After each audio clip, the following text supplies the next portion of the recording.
It was the kind of small town where everyone knew everyone else. A place where secrets were buried deep, only to resurface when the wind shifted in a certain way. For as long as anyone could remember, people would whisper about the old asylum that sat on the hill just outside of town. It had been abandoned for years, but it never lost its hold over the people of the town. Even now, those who dared to drive past at night would swear they could see figures moving behind the broken windows, like shadows trapped in a prison of their own making. Lily Monroe had grown up hearing the stories. The abandoned asylum was just a part of the backdrop to her childhood, something that she and her friends would dare each other to get close to, but never actually set foot in. Over the years, it had become just another legend, a reminder of the town's dark past. Now, as an adult, Lily found herself back in that small town. Her parents had passed away in a car accident a few months ago, and she had returned to settle their affairs and to put the place behind her once and for all. But there was something about that asylum, something that had always gnawed at her from the moment she'd left. It had been a long day of sorting through old boxes and papers in the house. The town felt different now, quieter, almost empty. The small businesses that used to line the main street had either closed down or been replaced by cheap fast food chains. Only a handful of people still lived there, and Lily hadn't spoken to most of them in years. The sun was beginning to set when Lily decided to take a drive. Her fingers tapped absently on the steering wheel as she made her way out of town, heading up the hill toward the asylum. She hadn't planned on going there.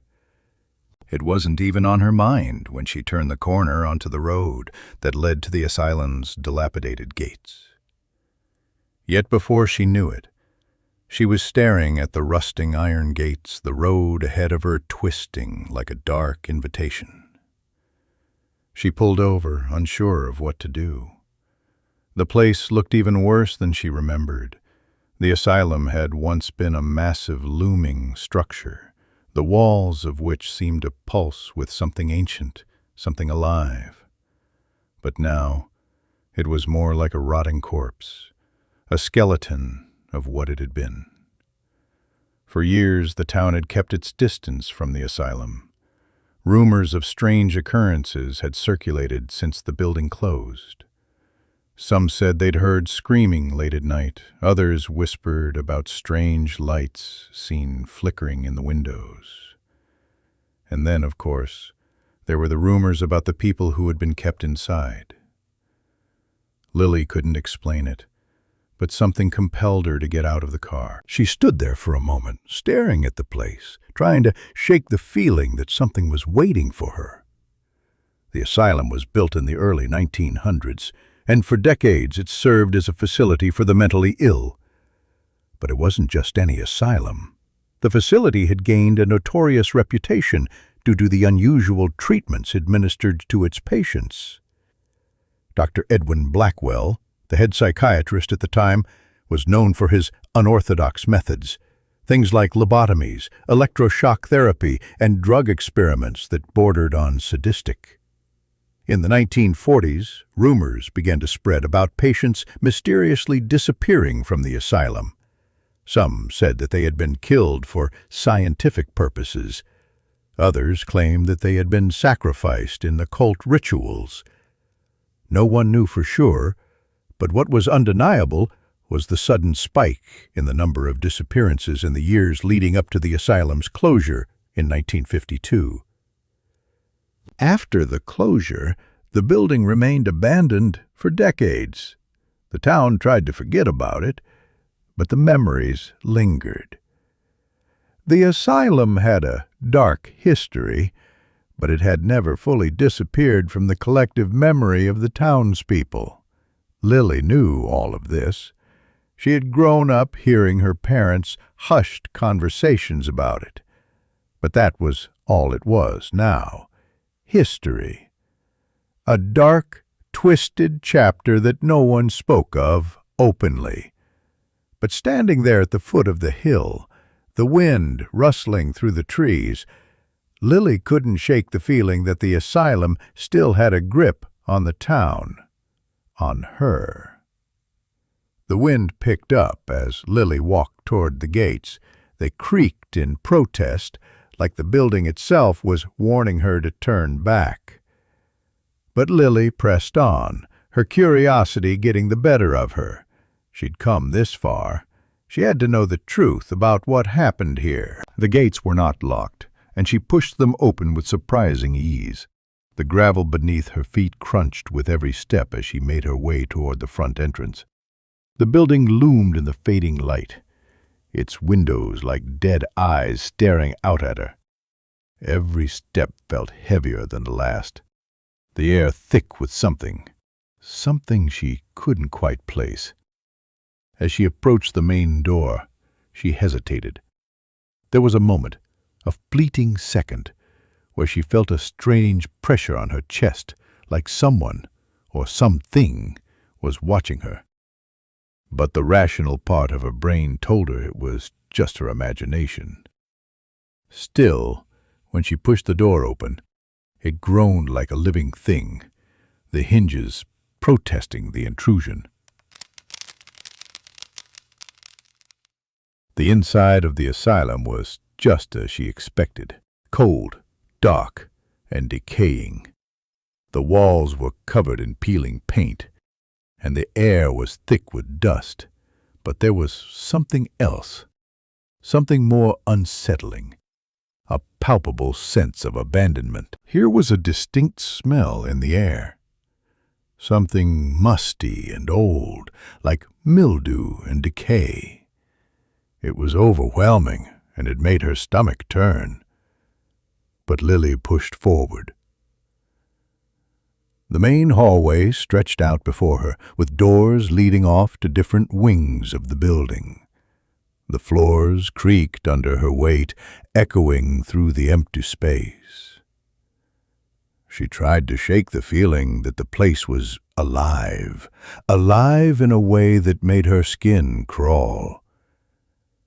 It was as if the building itself was waiting for her. Lily wandered through the dark hallways, her footsteps the only sound in the silence. There was no telling how long she had been walking, but eventually she came to a door that was slightly ajar. It was an old wooden door, its surface worn smooth from years of neglect. She pushed it open and stepped inside. The room was small and bare, save for a single decaying chair in the center. The walls were lined with old yellowed papers that had once been medical charts and notes from doctors who had worked here. But the most disturbing thing in the room was the blood stain. It was large, dark, and congealed, the pattern unmistakable. Lily took a step back, her heart pounding in her chest. The air felt heavier here, and the shadows seemed to stretch unnaturally long. As she turned to leave, a noise echoed from the hallway, a soft sound, like a whisper, followed by a scraping noise that sent chills down her spine. Lily froze. She was not alone. Lily's breath hitched. The whisper grew louder, more distinct now. It was soft, like someone was calling her name, but it was unmistakably the voice of a child. Lily? Her eyes widened, her pulse quickening. She had not heard another soul in this place, not even the sound of wind rustling through broken windows. The asylum had been abandoned for decades. The whisper came again, but this time it was different. It wasn't just a name. There was something else. A tone. A pleading. A desperate plea. "Please, help me." Lily's hand trembled as she reached for the doorknob, but something held her in place. The air felt like it was pressing in on her, suffocating her. She wanted to run. She needed to run. But the whisper, that voice, was impossible to ignore. "Who's there?" she called out, her voice shaking. The sound echoed down the empty hall, but the response was immediate. The scraping sound came again, this time closer, dragging against the floor like nails on metal. Then the voice, almost a rasp, came again, this time louder. "Help me!" It was close now. Lily turned her head toward the door and froze. The hallway outside was dark, but through the gaps in the doorframe she could make out a figure, a small shape moving in the shadows. The figure was not human, not entirely. The skin, pale and stretched thin, as though it hadn't been nourished in years, was wrong. The head was too large for its body, and the eyes, those wide, dilated eyes, gleamed with an unnatural light. The thing's mouth opened, but no sound came out, just the rasping breath. Lily's instincts screamed at her to run, but her feet felt like lead. She couldn't move. All she could do was stare at the figure as it moved closer, its feet dragging along the floor with an unsettling, slow rhythm. Suddenly the door slammed shut with a violent crash, and the room plunged into complete darkness. The air seemed to thicken, pressing down on Lily's chest as the sound of soft breathing filled the space around her. The whispering voice had stopped, but something worse had taken its place. Now there was a growl, deep, guttural, and inhuman. Lily's mind raced. It was the thing outside the door. She didn't know why it had locked her in here, but she knew she had to find a way out. Her eyes slowly adjusted to the darkness, but there was no way to escape. The growl grew louder. Panic began to seize her chest. Her breath came in short bursts, her body trembling as she frantically searched for anything that might help her. The walls were crumbling, peeling paint hanging like shredded paper, and the floor beneath her feet seemed to creak and groan with every movement. That's when her hand brushed against something, a cool metallic surface. She froze, feeling her pulse quicken as her fingers traced the object. It was a handle, a door. Lily hadn't noticed it before. How could she? But there it was, hidden behind the rotting wood of the wall, camouflaged as if it had been waiting for her to find it. She yanked the door open with all her strength, and it creaked in protest. The moment it opened, the stifling air in the room seemed to lighten, though only slightly. Beyond the door was a narrow staircase, descending into even deeper shadows. But this was her only chance. She didn't think. She just ran. As she descended, her heart pounded in her chest, the growl from behind her still echoing in the distance. She didn't look back, couldn't look back. Every instinct told her to keep moving. The stairs were steep and uneven, causing her to stumble as she rushed downward. At the bottom, there was another door. She rushed toward it, half expecting it to be locked, but it opened easily. Beyond it lay a vast open room, a cage of sorts. The walls of the room were lined with iron bars, some bent and twisted in unnatural ways, like something had tried to escape, or had escaped. A chill ran down Lily's spine as she stepped into the room. The air was colder here, and the oppressive darkness seemed to press down on her like a heavy weight. The only light came from a single, flickering bulb above her head, casting long, menacing shadows across the room. And in the far corner of the room, she saw something else. There was another figure, crouched on the ground, its face hidden behind long, matted hair. But Lily could see the outline of its body, twisted and unnatural, as though it had been contorted by years of malnutrition and madness. The figure raised its head, and Lily felt her heart freeze in her chest. It wasn't human. Its skin was pale, stretched tight over the bones, and its eyes were black, empty voids, like pools of ink that swallowed all light. Its mouth opened, and the thing emitted a shrill, high-pitched scream that sent a jolt of terror through Lily's entire body.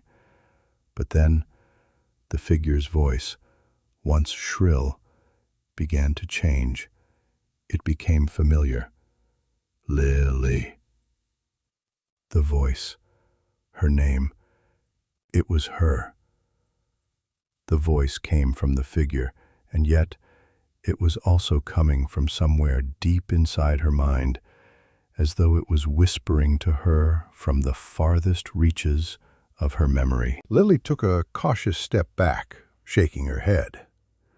She didn't know what this thing was, but the voice, it couldn't be her, could it? Was this some kind of hallucination? The pain, the distortion, it felt real, too real. And then, in a moment of pure terror, the creature stood. The way it moved wasn't right. It was too quick, too fluid, as though it had no real bones or joints.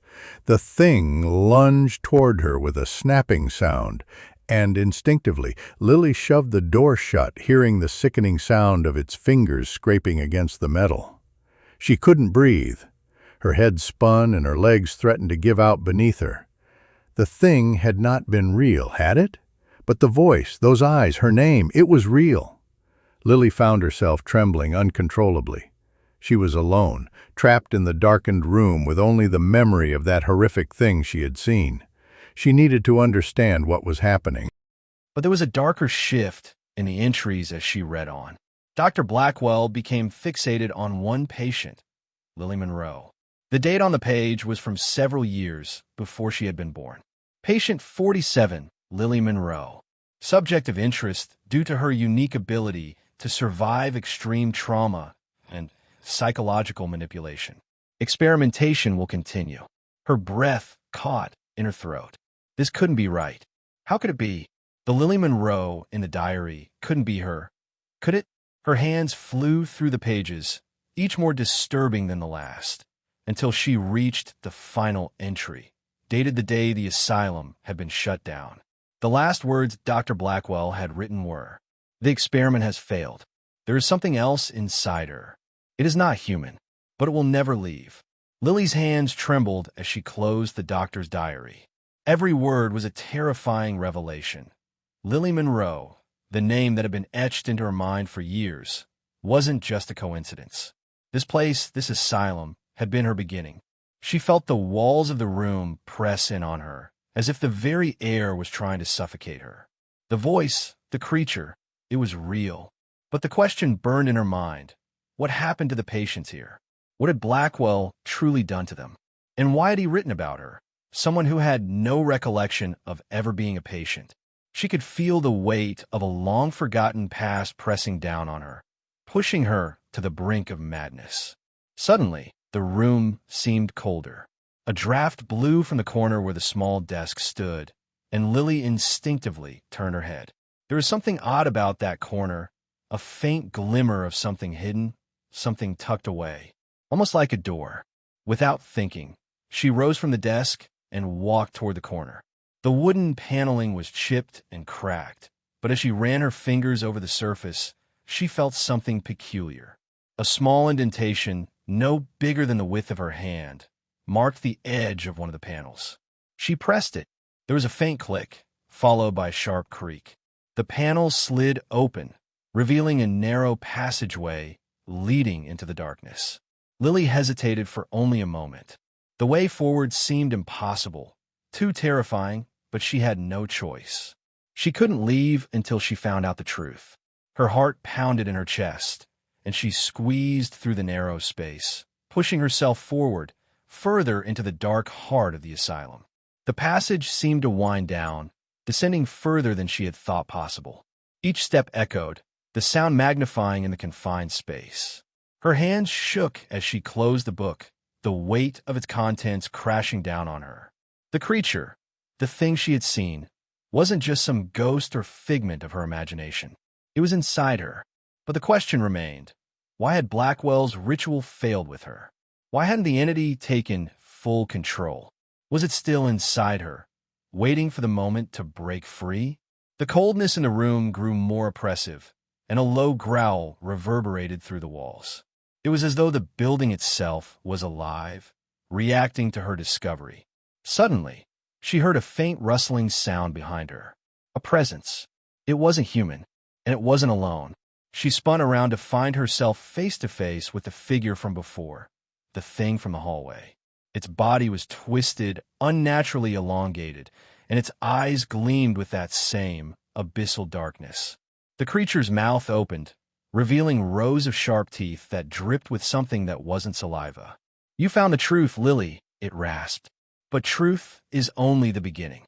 The creature's form flickered for a moment, like smoke caught in a draft, but solidified again. Lily's pulse thundered in her ears.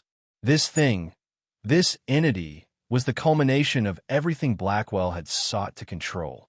And now, it was free to claim what was its own. "Let me go," she screamed, her voice echoing through the chamber. The creature stepped forward, its form growing larger with every step, until it loomed over her. Its voice rang in her head, a dark whisper that made her skin crawl. "You cannot escape what has already been claimed." Lily stumbled backward, her heart hammering as she felt something stir inside her. The presence of the entity was overwhelming, pressing against her very soul, and she could feel it trying to push its way through, trying to reclaim control of her body. It was all too much. She could feel her thoughts slipping away, drowning in the darkness. But she wouldn't let it win. She refused to be consumed again. Her eyes snapped open, and in a split second, the last piece of her plan fell into place. She reached for the book, her fingers trembling as she flipped through the pages to a ritual that was more twisted than anything she had read before. It was a binding spell, a way to trap the entity within the asylum forever, keeping it from ever escaping. With shaking hands, she began to chant the incantation aloud, her voice growing louder with each word. The air around her crackled with energy, and the creature screeched, its form flickering as if it was fighting to break free. "You can't stop me," the creature snarled. "I am you." Lily felt the power of the ritual surge through her. The walls of the asylum seemed to tremble as the entity's form twisted and writhed in front of her. She had to finish it. She had to seal it away. With one final, guttural cry, the creature's form collapsed into nothingness, disappearing into the floor like smoke sucked into a vacuum. The air became still, the pressure lifting as the room went completely silent. Lily collapsed to the ground, her body trembling with exhaustion. She had done it. The entity was gone, at least for now. Lily awoke to the sound of birds singing in the distance. The sunlight filtered through the cracks in the asylum's walls, casting long shadows on the floor. The air was fresh now, clean, almost as if the building itself had been reborn. It was over. The creature was gone, sealed within the walls of the asylum. But what about Lily? What was left of her? She stood shakily, her body sore from the ordeal. The weight of the past had lifted, but she knew it would never be gone entirely. The memories, the whispers, her connection to this place, to the entity, would always be with her. Lily took one last look around the asylum. It was still as dilapidated as ever, but there was a quiet now, an eerie peace that had never existed before. The asylum's story had ended, but hers was still unfolding. With a final, defiant breath, she walked out the door. The past had been sealed away, but she was free to move forward.